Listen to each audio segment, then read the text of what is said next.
Team India గెలుపు కోసం తిరుపతిలో ప్రత్యేక పూజలు నిర్వహించారు. టీ20 వరల్డ్ కప్ లో ఫైనల్స్ కు మరికొన్ని గంటల్లో అహ్మదాబాద్ వేదిక జరగనుంది. ఫైనల్స్ లో భారత్ న్యూజిలాండ్ జట్టులు తలపడనున్నాయి.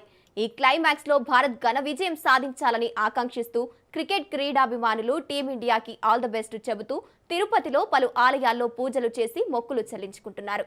ఇదే అంశానికి సంబంధించి మా ప్రతినిధి నారాయణ రెడ్డి మరింత సమాచారాన్ని అందిస్తారు. కోట్ల మంది భారతీయులు ఎప్పుడెప్పుడు అని ఎదురు చూస్తున్న టీ20 వరల్డ్ కప్ ఫైనల్ క్లైమాక్స్కి చేరింది. ఈరోజు అహ్మదాబాద్ వేదికగా ఏదైతే టీమిండియా అదేవిధంగా కివీస్ పోటీ పడబోతున్నాయి. ఇందులో భారత్ ఘన విజయం సాధించాలని చెప్పి కూడా తిరుపతిలో కూడా క్రీడాభిమానులు పెద్ద ఎత్తున విషెస్ చెప్తున్నారు. ప్రస్తుతం మనతో పాటు తిరుపతి కోదండరామస్వామి ఆలయం వద్ద క్రికెట్కి సంబంధించిన క్రీడాభిమానులు మనతో ఉన్నారు. వాళ్ళని అడిగి తెలుసుకుంటాం. సార్ చెప్పండి, మరికొద్ది గంటల్లో ఏదైతే యావత్తు భారతదేశం ఎదురు చూస్తున్న క్షణాలు రాబోతుంది, కివీస్తో పాటు టీమిండియా పోటీ పడబోతుంది.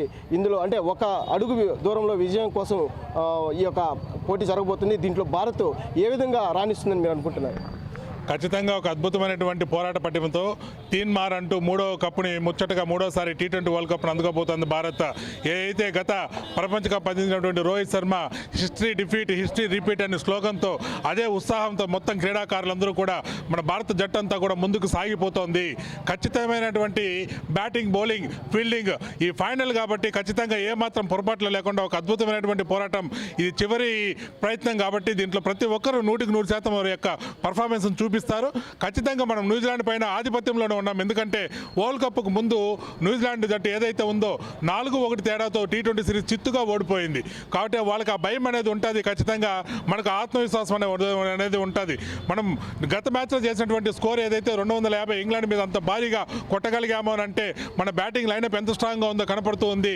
మన సంజు శాంసంగ్ బ్యాటింగ్ స్టైల్ ఏదైతే ఉందో ఆ బ్యాటింగ్ స్టైల్ ఎంత అతను ఫ్రీగా ఆడాడు, ఏమాత్రం టెన్షన్ లేకుండా ఏ విధంగా ఫ్రీగా ఆడాలనేది చూపించాడు. ప్రతి క్రికెటర్కి ఆ 2 ఇన్నింగ్స్ ఉదాహరణకు తీసుకోవాలి.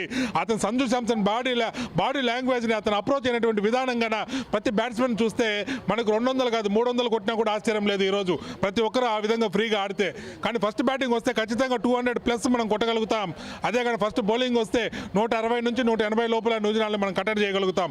గతంలో బుమ్రా మన బుమ్రా ఎలా అయితే మన బ్రహ్మాస్త్రాలు సంధించినట్టు లాస్ట్ 2 ఓవర్లు వేసి మ్యాచ్ని ఏ విధంగా అయితే మన వైపు తీసుకొచ్చాడో అదేవిధంగా ఈ రోజు మ్యాచ్ కూడా అదేవిధంగా తన బుమ్రా యొక్క బ్రహ్మాండమైనటువంటి బౌలింగ్తో మ్యాచ్ మన వైపు తీసుకొస్తాడు. కానీ బుమ్రాకు గత సెమీస్లో అంతా సహకారం అందించిన తోటి సహచరులతో మన హర్షదీప్ కావచ్చు మిగతా బౌలర్లతో. కానీ ఈ మ్యాచ్ వాళ్ళ యొక్క ఏ విధంగా వాళ్ళు గతంలో చేసిన తప్పుల్ని రెక్టిఫై చేసుకొని